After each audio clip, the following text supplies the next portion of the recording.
Շնորհակալություն բարձր դատարան, կրկին անգամ ցանկանում եմ գծել, որ Օնորբելյանի այն ուզեցումը, որ սահմանադրական դատարանի կազմը ամբողջ ծավալով պետք է համարված լինի, մի հանգամանքը դրա հենց վկայում է նրա մասին, որ պարոն Վարդանյանը և պարոն Զեյնալյանը, որպես մասնակցության անհնարինության վերաբերյալ որոշումներ են կայացրել, ուղղակի քաղաքական որոշակի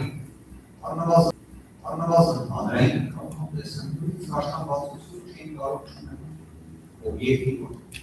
Նշված հարցը արդեն բաց է, որ բարձրաձայնվել էր սահմանադրական դատարանի աշխատակարգային նիստում։ Բարձրաձայնող դատավորը ըստ արձանագրության, որը տրամադրվել է ինձ, եղել է պարոն Խաչատուրյանը։ Բարձրաձայնել է 3 դատավորների մասնակցության անհնարինության հարցը՝ պարոն Վարդանյանի, պարոն Զեյնալյանի և տիկին Սաֆարյանի։ Առնվազն տպավորությունս այնպիսին է, որ առաջին տիկին Սաֆարյանի հարցն է քննարկվել,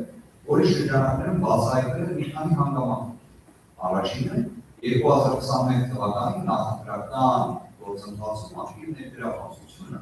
որպես մասնակից ուժերից մեկի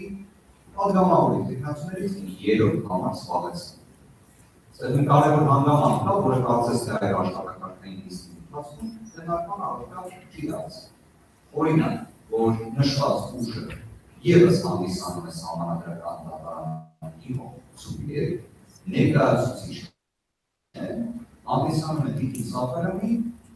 պատգամավորի տեխնացուի կարգավիճակ ունեցող մեկանիզմ 12-րդ կամ 7-րդ։ Բոլոր դեպքերում այստեղ է հենց պարոն Մեհրադյանը։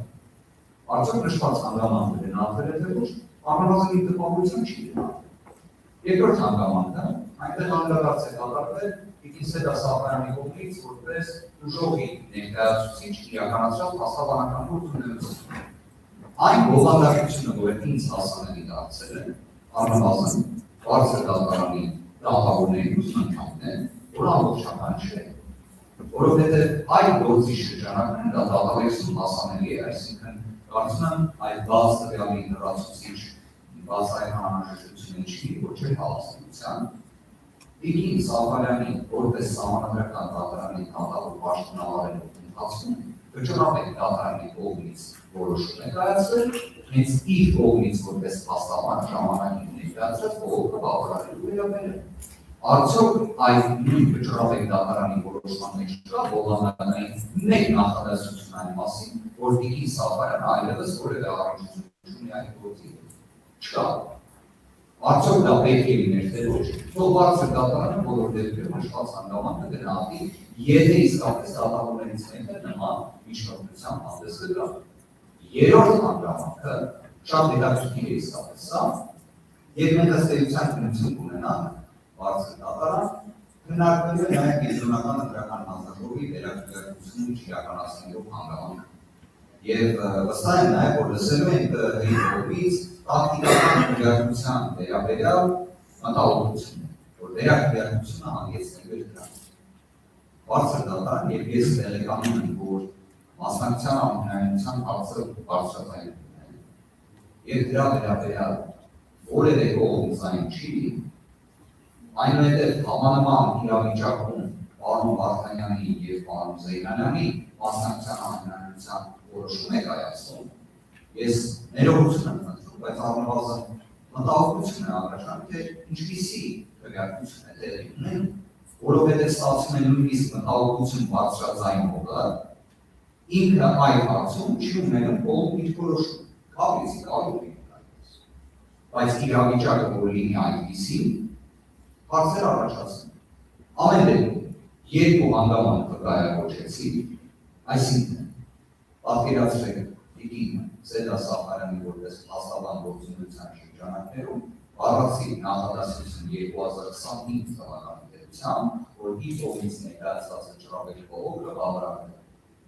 Ես հիշում եմ նաև ամենայն դեպքում նշված հարցը քննարկվել էր, որ ուժողի շահերի պաշտպանության շրջանակներում առնվազն մի վերակնիչ բողոքի վերադարձի պատմություն կար, տիկին Սաֆարյանի կողմից որպես փաստաբան գործունեությունը նաև որոշակի առումով արդեն հանդիպում էր սահմանադրական դատարանում Նավարման հետ, դա քննարկվել էր, եթե չնցան նույն սահմանադրական դատարանը դրա վերաբերյալ որոշում կայացրել է, ինչ-որ իրավական գնահատական մի խոսքով տրվել էր։ Բայց այստեղ կոմպոնենտն են ուսում բացահայտել եւ հույս ունեն, որ բարձր դատարանի դատավորներից մեկը հենց այդ հանգամանքի վրա ուշադրություն կսերվի։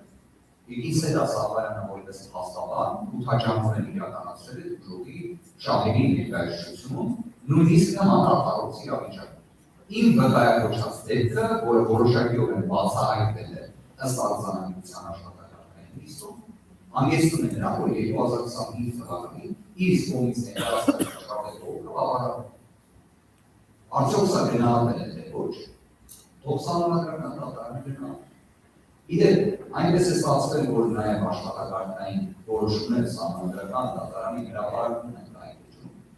Ստացվում է այս ժամանակահատվածում արդեն իսկ բարձր դատարանի դատավոր Իգիթ Սահակյանը հանդես է եկել երկու միջնորդություններով։ Կարծես այդ միջնորդությունները բխում են մեկ ուժի ներկայացրած սահմանադրական դատարանի դիմումից, այսինքն այդ մտահոգությունը, եւ դա հենց այն ուժն է, որի